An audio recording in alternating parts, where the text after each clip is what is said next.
Class start करते हैं। बाकी सारे स्टूडेंट जुड़ते जाएंगे। पीजी वाले स्टूडेंट्स की 9 बजे से हम लोग क्लास लेंगे, तो वो अगर इसमें कनेक्ट भी होते हैं तो आप लोग इसमें नहीं कनेक्ट होंगे, अगली वाली क्लास में आप कनेक्ट होंगे।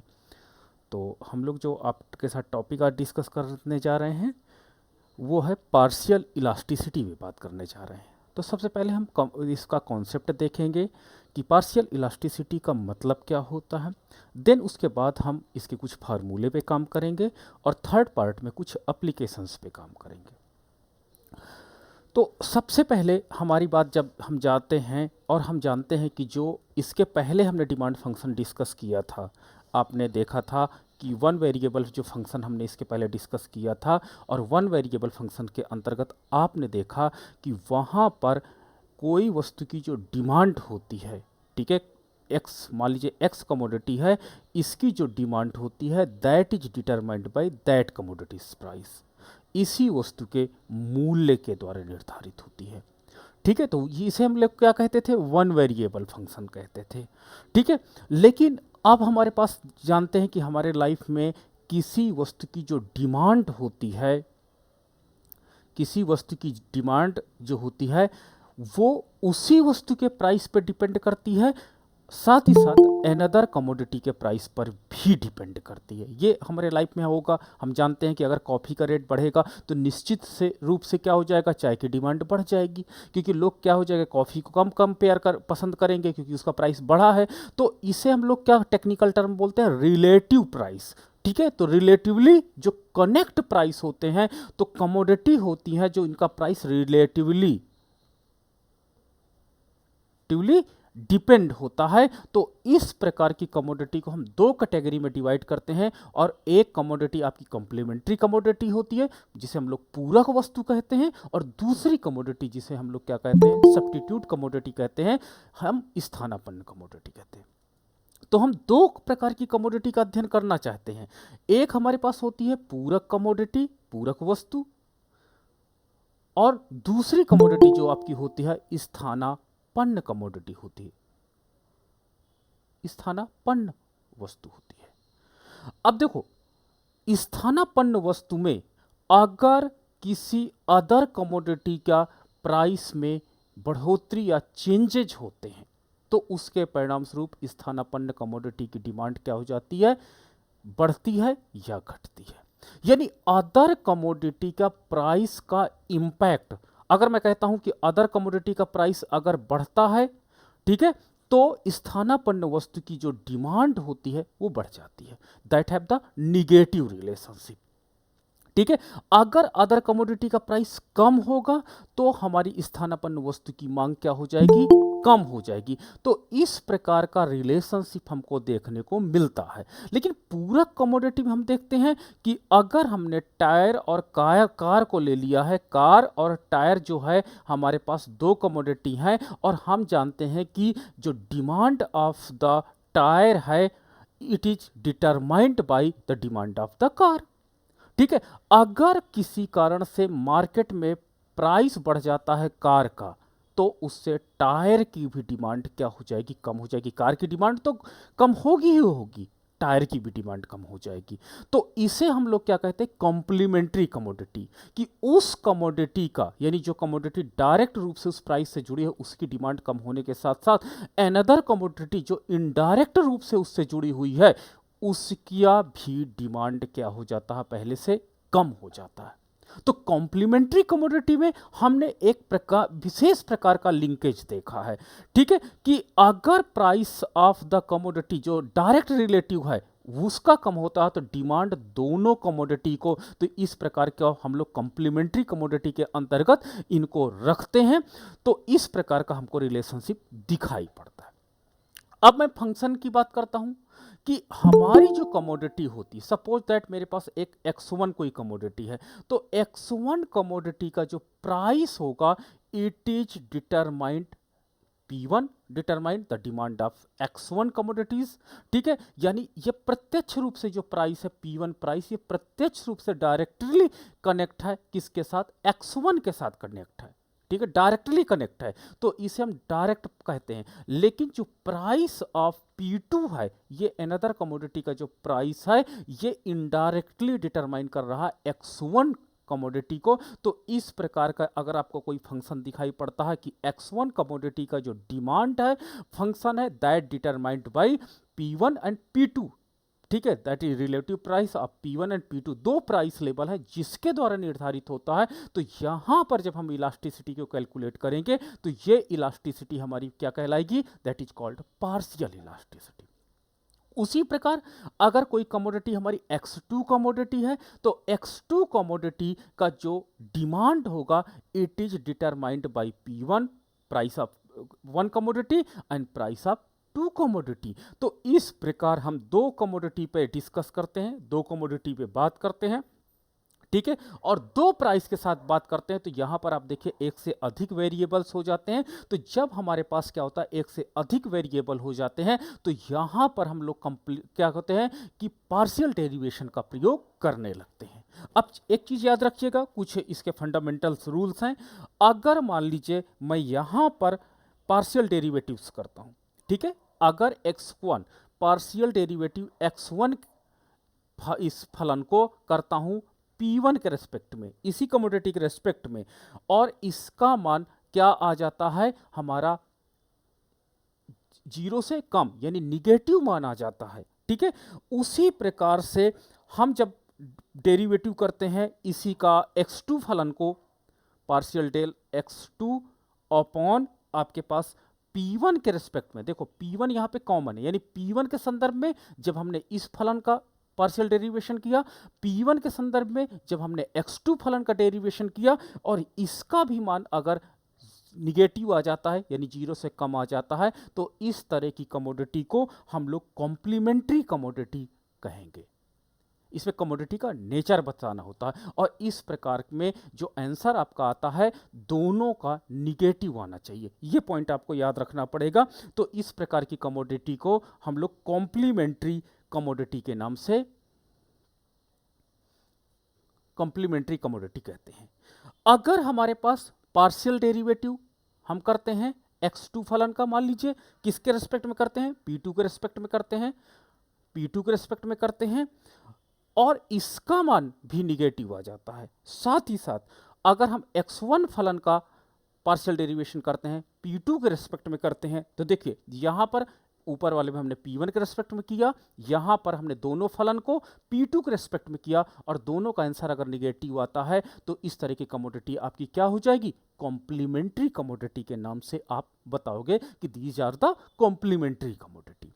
तो इन्हें हम लोग कॉम्प्लीमेंट्री कमोडिटी कहेंगे, पूरक वस्तु की श्रेणी के अंतर्गत रखेंगे।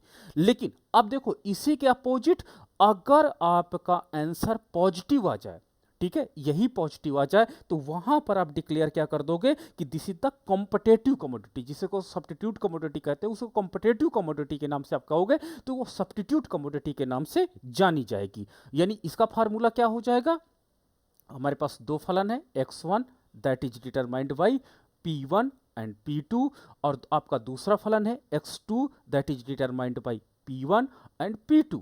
तो ये दो फलन हैं, और अगर हम इसका पार्शियल डेरिवेशन करते हैं, मान लीजिए मैंने पहले फलन का किया X1 का किसके रेस्पेक्ट में, P2 के रेस्पेक्ट में, P2 के रेस्पेक्ट में मैंने अगर किया, और इसका मान अगर 0 से ज्यादा आता है, पहली कंडीशंस, एंड दूसरी कंडीशन इसमें इंप्लीमेंट होती है कि अगर हम दूसरे फलन को क्या करते हैं, P2 के रेस्पेक्ट में करते हैं, और उसका मान निगेटिव आता है, देखो इसका मान पॉजिटिव आए और इसका मान निगेटिव आए, तो आप क्या डिक्लेयर कर दोगे, आप डिक्लेयर करोगे this is the competitive commodity.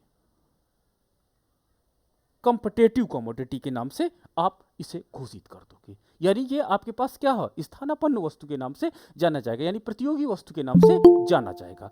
लेकिन अगर आपको पार्शियल डेरिवेटिव आपने किया X2 फलन का P1 के रेस्पेक्ट में, और इसका मान पॉजिटिव आ जाता है, इसका मान आपका पॉजिटिव आ जाता है, और दूसरी कमोडिटी है, दूसरा फलन है, और हमने X1 फलन को पार्शियल डेरिवेशन किया P1 के ही रेस्पेक्ट में फिर से किया और इसका मान निगेटिव आ जाता है। यानी यहां पर भी देखिएगा, ठीक है, देखो ऊपर वाले में हमने P2 के रेस्पेक्ट में दोनों फलन का किया, यहां पर हमने P1 के रेस्पेक्ट में किया, एक का मान पॉजिटिव आ रहा, दूसरे का मान निगेटिव आ रहा। अगर आपको ऐसी कोई घटना मिलती है, देखो इसके पहले मैंने आपको क्या बताया कि दोनों या तो पॉजिटिव होंगी या तो दोनों आपके पास निगेटिव कंडीशंस होती हैं, तो वहां पर आप कह दोगे कि कॉम्प्लीमेंट्री कमोडिटी है। लेकिन अगर आपको एक काम ये ऐसा आता है रिजल्ट कि आपको एक पॉजिटिव एक निगेटिव आता है, तो आप कह दोगे कि ये जो हमारे पास कमोडिटी है वो कॉम्प्लीमेंट्री कॉम्पिटिटिव कमोडिटी है और कॉम्पिटिटिव कमोडिटी के नाम से हम इसे जानेंगे। तो ये आपका बेसिक फंडामेंटल है, ये फार्मूला आपको याद रखना पड़ेगा, करना कुछ नहीं है। देखो दोनों फलन को, दो फलन आपके पास दिए हैं, दोनों फलन को एक बार हमने P1 के रेस्पेक्ट में पार्शियल डेरिवेटिव किया, ठीक है, दोनों फलन को, और देखिए दोनों का मान निगेटिव अगर आपका आ रहा है, ठीक है, तो आप कॉम्प्लीमेंट्री कमोडिटी कह देंगे। अगर दोनों फलन को हम P2 के रेस्पेक्ट में पार्शियल डेरिवेटिव कर रहे हैं और इन दोनों का मान निगेटिव आ रहा, तो भी कॉम्प्लीमेंट्री कमोडिटी है। लेकिन अगर आपको एक पॉजिटिव एक निगेटिव आ रहा, तो आप कॉम्पिटिटिव कमोडिटी उसे घोषित कर देंगे, ये बता देंगे कि this is the competitive commodity है, पूरक वस्तु के स्थानापन्न वस्तु के रूप में आप इसे जानोगे। ठीक है, तो चलिए मैं एक एग्जाम्पल आपके साथ देखता हूं और एग्जाम्पल के साथ आप समझने का इसका प्रयास करिएगा। तो एक मेरे पास एग्जाम्पल है, हम लोग डिस्कस करते हैं कि दो कमोडिटी हैं। एक कमोडिटी आपकी है X1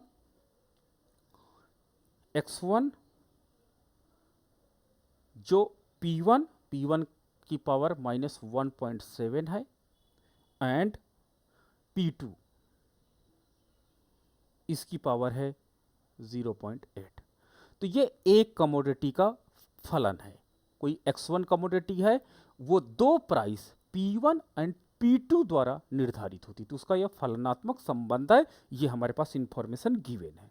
एंड दूसरा जो हमारे पास कमोडिटी है दैट इज X2 कमोडिटी है, इसका फलन है P1 की पावर 0.5 एंड P2 की पावर -0.2। ये कमोडिटी है और इसका P2 और P1 के संदर्भ में फंक्शनल जो रिलेशनशिप है ये हमने यहाँ पर नोट डाउन किया है। तो एक कमोडिटी आपकी 1 और ये कमोडिटी 2 है। अब इन दोनों कमोडिटी में आपको बताना है कि बताइए कि ये दोनों कमोडिटी कैसी हैं, आपकी कॉम्प्लीमेंट्री कमोडिटी है कि कॉम्पिटिटिव कमोडिटी है, ये आपको बताना है। ये इसी को हम कहते हैं, जब हम इस प्रकार के रिजल्ट निकालते हैं कि when we define the nature of the commodity, it means we want to calculate, we should calculate the elasticity of the commodity. But if you are seeing two variables, अगर हम दो वेरिएबल्स देखते हैं एक फलन के साथ, तो इसका मतलब होता है कि ये पार्शियल इलास्टिसिटी की बात की जा रही है यहाँ पर। ठीक है, तो पार्शियल इलास्टिसिटी की बात की जा रही है। तो चलिए वही कंडीशन हम लगाते हैं और वही कंडीशन को हम इसमें देखते हैं कि क्या पार्शियल डेरिवेटिव वाली कंडीशन यहाँ पर काम कर रही है या काम नहीं कर रही है। ठीक है, अब पार्शियल जो हमारे पास इलास्टिसिटी है, पार्शियल इलास्टिसिटी का हम कुछ फार्मूला आपके साथ देख लेते हैं। ठीक है, पार्शियल इलास्टिसिटी का अभी वैसे हम यहाँ पर nature of the commodity check करना चाहेंगे। तो पहले nature of the commodity check करने के लिए हमको करना क्या होगा कि ये जो आपको फार्मूला मैंने समझाए हैं, इन फार्मूलों के आधार पर चेक करेंगे। अभी ये पार्शियल इलास्टिसिटी का कंप्लीट फार्मूला नहीं है। पार्शियल इलास्टिसिटी का ये अभी केवल कमोडिटी का नेचर डिफाइन करने का फार्मूला है। यहाँ से आप कमोडिटी का नेचर डिफाइन कर सकते हो, but complete formula for the partial elasticity को हम आगे डिफाइन करेंगे। तो पहले हम इस पे ये चेक कर लेते हैं। तो सबसे पहले हम क्या करते हैं कि जो आपके पास X1 कमोडिटी है, ठीक है, X1 कमोडिटी को हम लोग हमारे पास ये वाला फार्मूला लगाते हैं। आपके पास X1 एंड X2 को आपको हम लोग P1 एंड P2 के रिस्पेक्ट में इसको कैलकुलेट करते हैं। तो आपके पास हम ये वाला फार्मूला इम्प्लीमेंट करते हैं। तो आपका यहाँ से लेते हैं, जैसे आपका X1 और X2 पहले किसके कर रिस्पेक्ट में करते हैं, P1 के रिस्पेक्ट में कर लेते हैं। ठीक है, दोनों फलन को। तो चलो चेक करते हैं। तो हम लोगों ने क्या किया, X1 को del X1 upon del P1 और इसका हम पार्शियल डेरिवेटिव करते हैं P1 के रेस्पेक्ट में। तो जब ये P1 के रेस्पेक्ट में करेंगे तो P2 ऑलरेडी क्या हो जाएगा, कांस्टेंट हो जाएगा। तो P2 कांस्टेंट हो जाएगा तो हम P2 को ऑलरेडी लिख लेते हैं, P2 0.8, और यहाँ पर पार्शियल डेरिवेटिव का फार्मूला लगेगा। तो del upon del P1 bracket में P1 की पावर 1.7, और ये हम लिख लेते हैं। अब यहाँ पर हम रिएक्शन कंप्लीट कर देते हैं। तो P2 0.8, अब इसमें क्या हो जाता है, निगेटिव 1.7, P1 माइनस 1.7 माइनस 1। ठीक है, ये हमने यहाँ पर वही n वाला फार्मूला इंप्लीमेंट कर दिया है। तो हमारे पास अब क्या हो जाएगा, ये माइनस 1.7 आपके पास P2 की पावर 0.8 हो जाती है, एंड P1 की पावर क्या हो जाती है, माइनस 2.7 हो जाती है। ठीक है, इसको ऑर्डर में भी कर सकते हो आप, कि इसको ऑर्डर में इसलिए लिखना एक प्रॉपर तरीके से होता है। तो 1.7, अब आपके पास क्या हो जाएगा, P1 पहले लिख लेते हैं, P1 माइनस 2.7, एंड P2 आपका लिख लेते हैं 0.8 लिख लेते हैं। तो देखो यहाँ पर आप क्या देख सकते हो कि निगेटिव सिंबल है। तो निगेटिव सिंबल है तो यहाँ पर फार्मूला क्या लग रहा है, ये वाला काम कर रहा है, यानी 0 से वैल्यू कम है। तो यानी ये कंडीशन प्रूव्ड हो रही है। आप यही कहोगे कि सर पहली कंडीशन प्रूफ हो रही है कि जो इसका अगर हम मान लीजिए कोई भी वैल्यू P1 या P2 की कोई भी वैल्यू आप रखोगे, बट ये वैल्यू निगेटिव ही आएगी। तो यहां पर ये एज्यूम कर लेते हैं कि if we are putting any value of the P1 and P2, then the final result will be negative, always negative. Hence we can say that कि पार्शियल डेरिवेटिव जो यहां पर आपका है वो लेस देन 0 प्राप्त हुआ। तो ये कॉम्प्लीमेंट्री कमोडिटी की पहली कंडीशन तो इसने फुलफिल कर दिया। ठीक है, अब हम क्या करते हैं, दूसरी कंडीशन पर आते हैं कि x2 फलन को हम लोग x2 फलन को क्या करते हैं, सॉरी यहां पर एक मिनट, अच्छा पहला, हाँ, या x2 फलन को भी हम P2 के रेस्पेक्ट में काम करें, नहीं यहां पर आपका P1 के रेस्पेक्ट में x2 फलन को बात करते हैं। तो चलो x2 फलन पर आते हैं, मैं कलर पेन का चेंज करता हूं तो चीजें क्लियर होंगी। अब हम x2 फलन के साथ जाते हैं। तो del x2 upon del P1 bracket में आपके पास x2 ये कांस्टेंट हो जाएगा, इसको मैं कांस्टेंट को P2 की power 0.2 del upon del P1, sorry P1 के रेस्पेक्ट में ये तो है, हाँ ठीक है P1 के रेस्पेक्ट में है, तो P1 की वैल्यू को P1 0.5 लिख लेता हूँ। अब हम इस पर रिएक्शन कंप्लीट करते हैं। तो पावर पहले आ जाएगी, तो मैं पहले ही लिख लेता हूँ 0.5 P2 माइनस 0.2 P1 0.5 माइनस 1। ठीक है, अब हमारे पास क्या हो जाएगा 0.5। अब आपके पास यहाँ पर क्या हो जाएगा, आपका P2 माइनस 0.2, और यहाँ पर हो जाएगा P1 की पावर माइनस 0.5 हो जाएगा। ठीक है, माइनस में आ जाएगा। तो ये आपके पास देखिए ये वैल्यू जो यहाँ पर आ रही है, अगर चाहो तो इसको क्रम से भी लगा सकते हो, P1 को पहले लिख सकते हो, P2 को, तो यहाँ पर आप देख सकते हो कि ये पॉजिटिव वैल्यू के साथ है। ठीक है, तो आपके पास पॉजिटिव वैल्यू के साथ है, तो हम इसमें ये क्या कहेंगे कि ये यहाँ पर पॉजिटिव वैल्यू है, तो यानी यहाँ पर del x1 upon del P1 is greater than 1 है, यानी 0 से इसकी वैल्यू अधिक है। तो हम यहाँ पर कहेंगे कि ये दूसरी कंडीशन यहाँ पर इंप्लीमेंट नहीं हो रही है, यही तो हम कह देंगे। देखो दूसरी कंडीशन इंप्लीमेंट नहीं हो रही, दूसरी कंडीशन अब आप यहाँ पर देख सकते हो कि एक आपकी पॉजिटिव वैल्यू, एक आपकी निगेटिव वैल्यू कैलकुलेट हो रही है, और दूसरी वैल्यू आपके पास क्या हो रही है, पॉजिटिव वैल्यू कैलकुलेट हो रही है। तो जब आपके पास एक वैल्यू पॉजिटिव होती है और दूसरी वैल्यू हमारे पास निगेटिव होती है, तो हम इस तरह की कमोडिटी को क्या डिफाइन करेंगे, हम कह देंगे कॉम्पिटिटिव कमोडिटी है, कह देंगे ना कॉम्पिटिटिव कमोडिटी है, कॉम्पिटिटिव कमोडिटी है। ठीक है, ये टेस्ट करने का पहला तरीका है। ठीक है, आप क्या करोगे, x1 के रेस्पेक्ट में जाओगे, और आप सॉरी x1 फलन में P1 के रेस्पेक्ट में जाओगे, और x2 फलन में आप P1 के रेस्पेक्ट में जाओगे। एक पॉजिटिव एक निगेटिव आती है, तो आप कहोगे this is the competitive commodity. ठीक है, तो कमोडिटी का नेचर हम बता सकते हैं। अब इसको हम टेस्ट कर सकते हैं, दूसरे फार्मूले से भी टेस्ट कर सकते हैं। तो दूसरा फार्मूला क्या कहलाता है कि P2 के रेस्पेक्ट में भी आप चाहो तो इस चीज की गणना कर सकते हो। कि P1 के रेस्पेक्ट में तो ये कमोडिटी कम्पिटेटिव है, बट P2 के रेस्पेक्ट में क्या है, तो हम P2 के रेस्पेक्ट में भी जाना चाहेंगे। तो इस फार्मूले को मैं फिर से लिख देता हूं फंक्शन को, that is x1 equal to P1 minus 1.7, P2 0.8। दूसरा है x2 equal to P1 0.5, P2 आपका माइनस 0.2। अब हम इसको टेस्ट क्या करेंगे, दोनों फलन के में P2 के रेस्पेक्ट में टेस्ट करना चाहेंगे। P1 के रेस्पेक्ट में तो मुझे क्या हुआ, कम्पिटेटिव कमोडिटी निकल के आ गई है। तो चलिए अब हम P2 के रेस्पेक्ट में काम करने जा रहे हैं।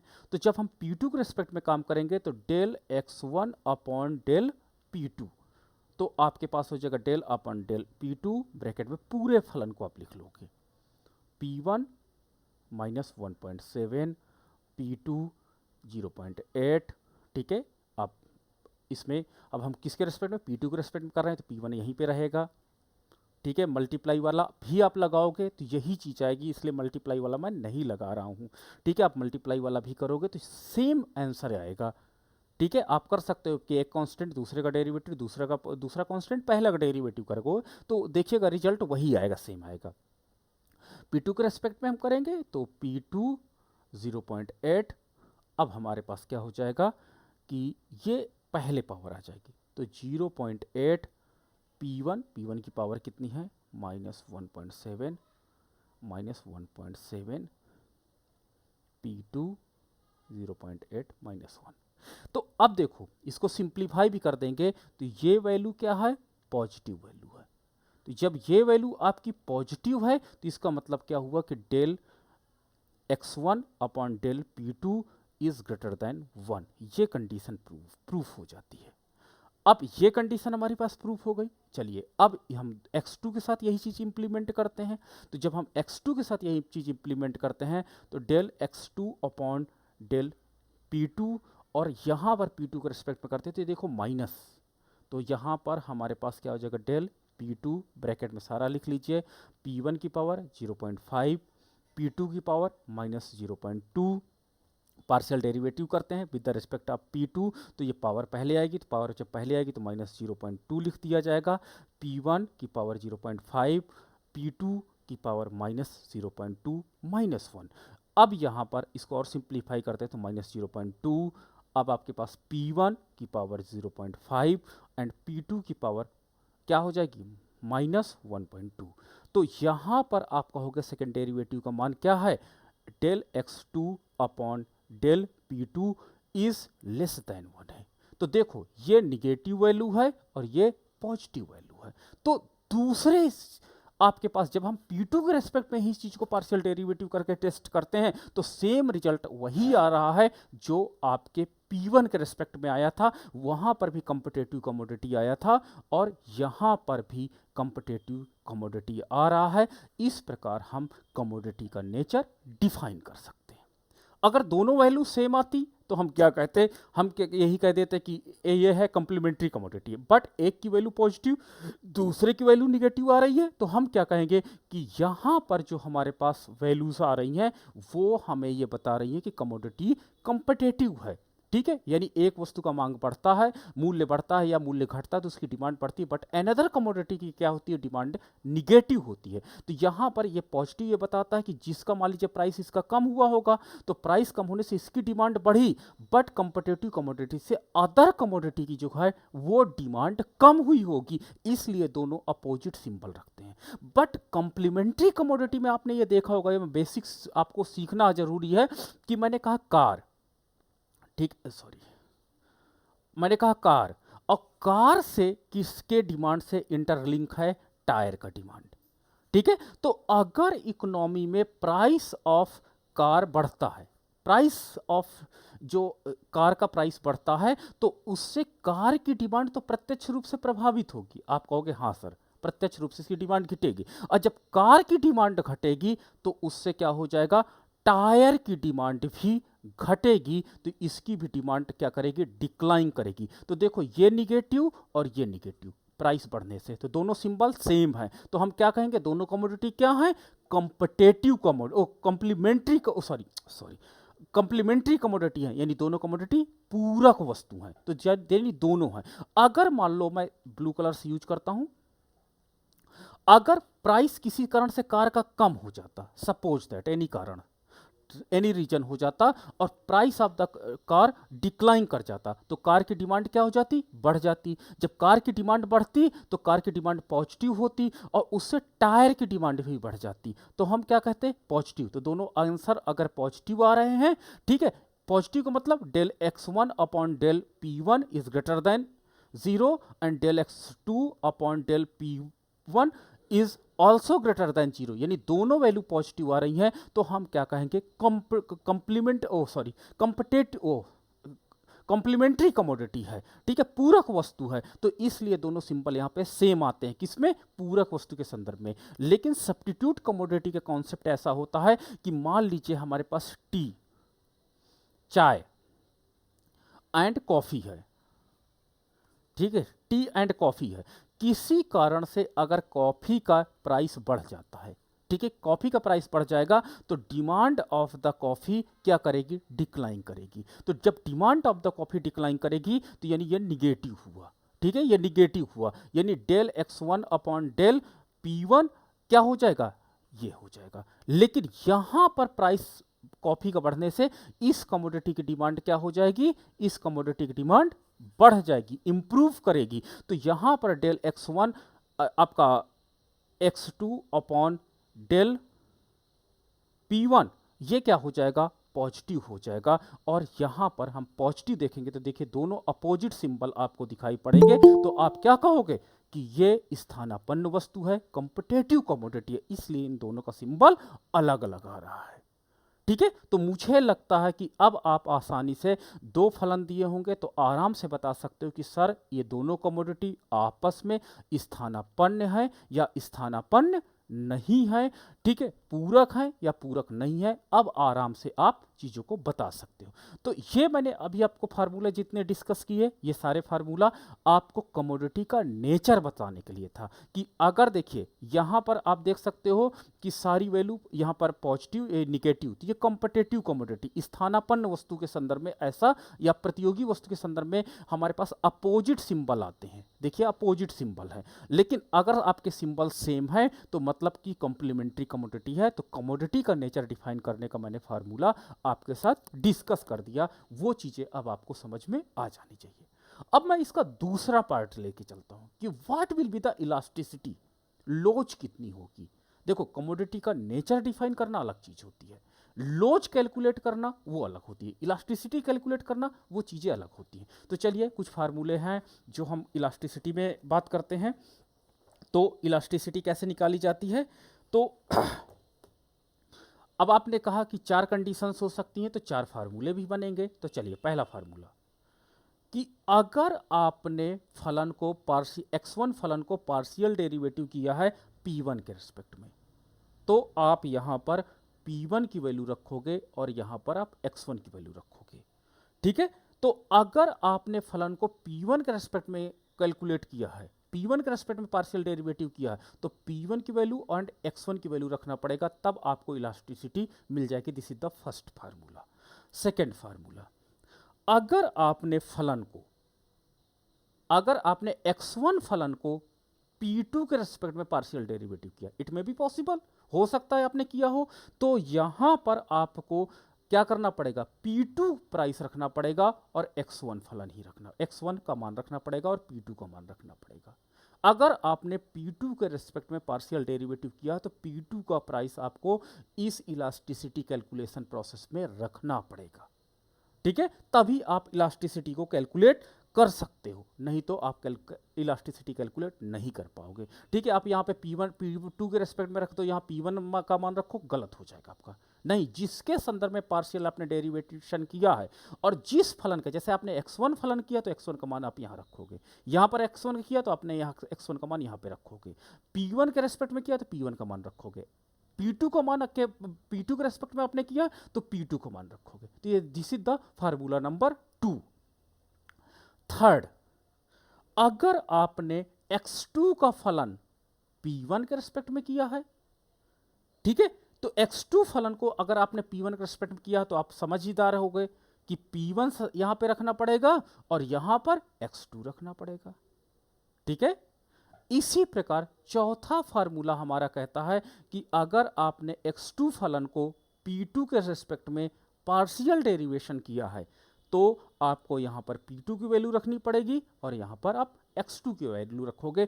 इस प्रकार ये 4 कंडीशंस हैं जिसके आधार पर आप पार्शियल इलास्टिसिटी कैलकुलेट कर सकते हो। ठीक है, ये चारों आपको आना चाहिए। ठीक है, तभी आप पार्शियल इलास्टिसिटी कैलकुलेट कर सकते हो, अन्यथा आप पार्शियल इलास्टिसिटी कैलकुलेट नहीं कर सकते हो। ठीक है, चलो मैं एक एग्जांपल, आपकी डिमांड है तो मैं चलो एक एग्जांपल आपके साथ इलास्टिसिटी वाला भी डिस्कस कर देता हूं ताकि ये कॉन्सेप्ट और आपको चीजें समझ में आने लगे। ठीक है, तो एक मेरे पास है डिमांड फंक्शन है। डिमांड फंक्शन है आपका एक्स ए कमोडिटी है, कोई एक्स ए कमोडिटी है, उसका जो it is function of P A P B P C, यानी एक्स ए कमोडिटी की जो डिमांड है it is determined by price of this commodity, price of B commodity and price of C commodity.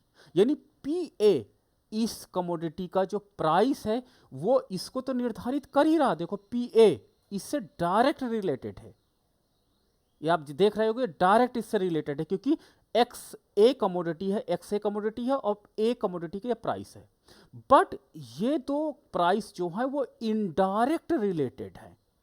ठीक है, तो यानी यह निश्चित रूप से आपका पार्शियल डेरिवेटिव का पार्ट है और इसका मतलब यह होता है कि ये दोनों प्राइस भी इसकी डिमांड को डिटरमाइन कर रहे हैं।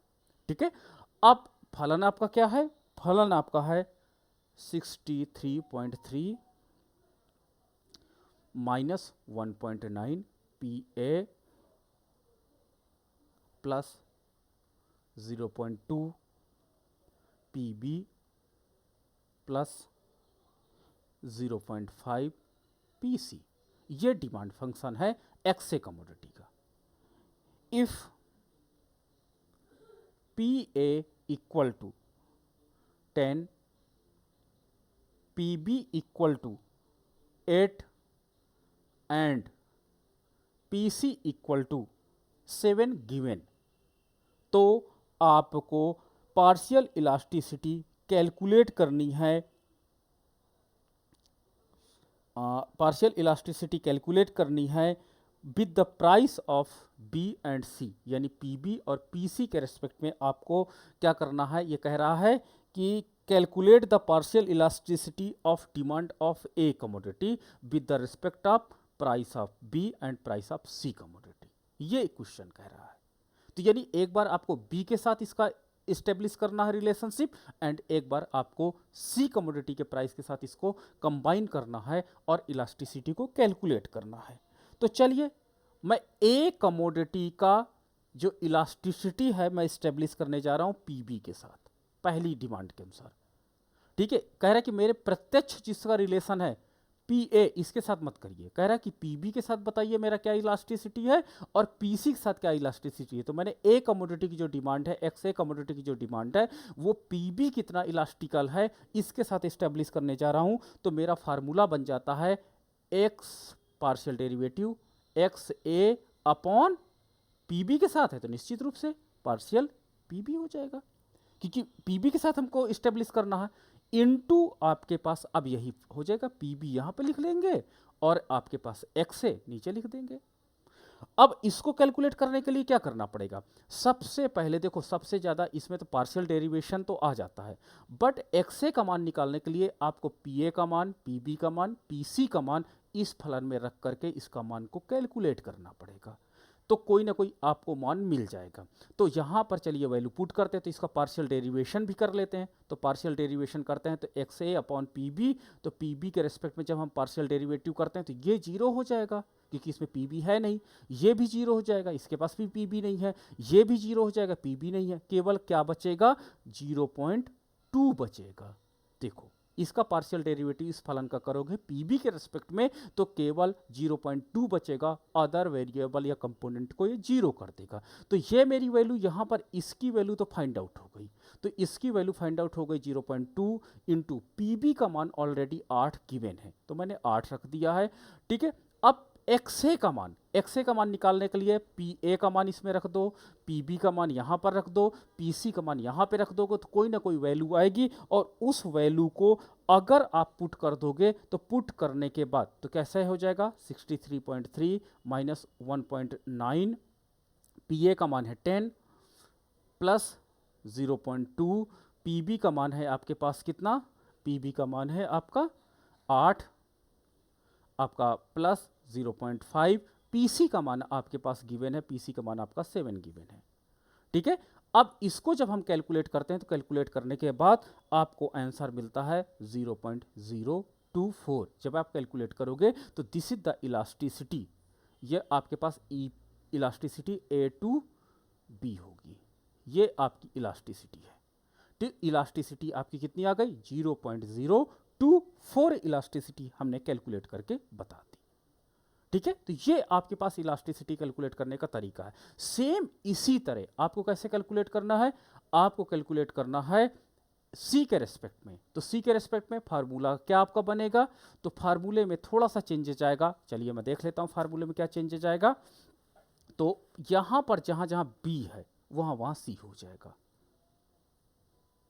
ठीक है, क्योंकि अब हमको सी के रेस्पेक्ट में काम करना है, तो जब हम सी के रेस्पेक्ट में काम करेंगे तो देखिए ए के ऊपर जो इंपैक्ट पड़ रहा है वो पीसी यानी प्राइस ऑफ सी कमोडिटी का कितना इंपैक्ट पड़ रहा, उसके बीच के हम रिलेशनशिप को या इलास्टिसिटी को कैलकुलेट करना चाहते हैं। तो यानी इस फलन को, ये जो आपके पास फलन है, इसका पार्शियल डेरिवेशन करना है किसके रेस्पेक्ट में, पीसी के रेस्पेक्ट में पार्शियल डेरिवेशन करना है। तो जब पार्शियल डेरिवेटिव करेंगे तो ये जीरो आपका कंपोनेंट हो जाएगा, ये कंपोनेंट आपका जीरो हो जाएगा क्योंकि यहाँ पे पीसी का कोई अंश नहीं है, यहाँ पर भी आपके पास जीरो हो जाएगा, केवल 0.5 बचेगा। तो ये जहां पे 0.2 है 0.5 हो जाएगा।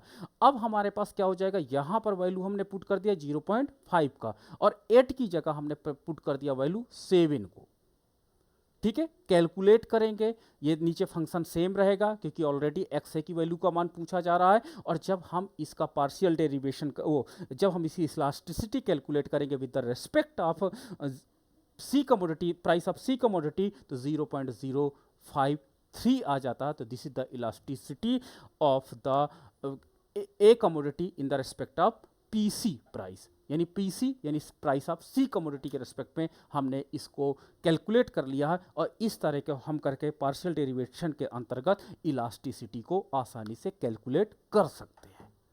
ठीक है, चलो आप कुछ क्वेश्चन नोट कर लो जो आपको घर में करके दिखाना है, ग्रुप में शेयर भी करना है, नोट डाउन कर लो। एक्स कमोडिटी है, x1 कमोडिटी है, आपको 1 minus 2p1 plus p2,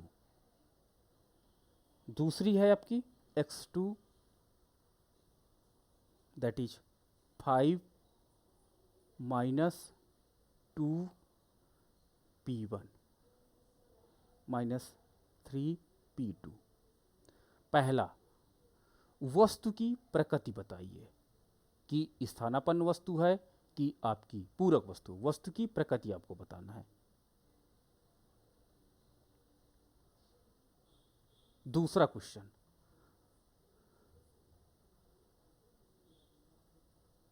x1 commodity का p1 के सापेक्ष, x1 कमोडिटी का p2 के सापेक्ष, x1 कमोडिटी का x2 कमोडिटी का x2 कमोडिटी का p1 के सापेक्ष तथा x2 कमोडिटी का p2 के सापेक्ष लोच की गणना कीजिए।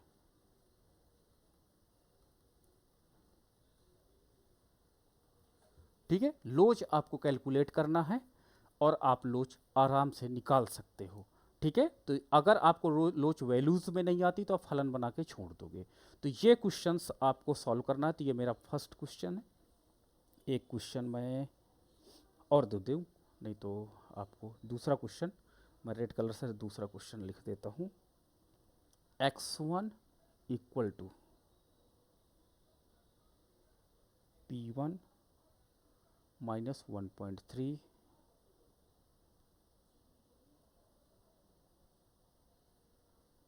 p2 0.4, x2 equal to p1 minus 0.5 p2 minus 0.4। केवल इसमें वस्तु की प्रकृति बताना है, नेचर ऑफ द कमोडिटी बताना है, इलास्टिसिटी नहीं। केवल सेकंड वाले में मुझे नेचर ऑफ द कमोडिटी चाहिए कि x1 तथा x2 कैसी वस्तु है। ठीक है, तो ये दो क्वेश्चन मैंने आपके साथ शेयर किया है। ये दोनों क्वेश्चन को आप सॉल्व करके ग्रुप में शेयर करोगे। अब आपका जहां पर प्रॉब्लम आ रही है मुझसे डिस्कस कर सकते हो।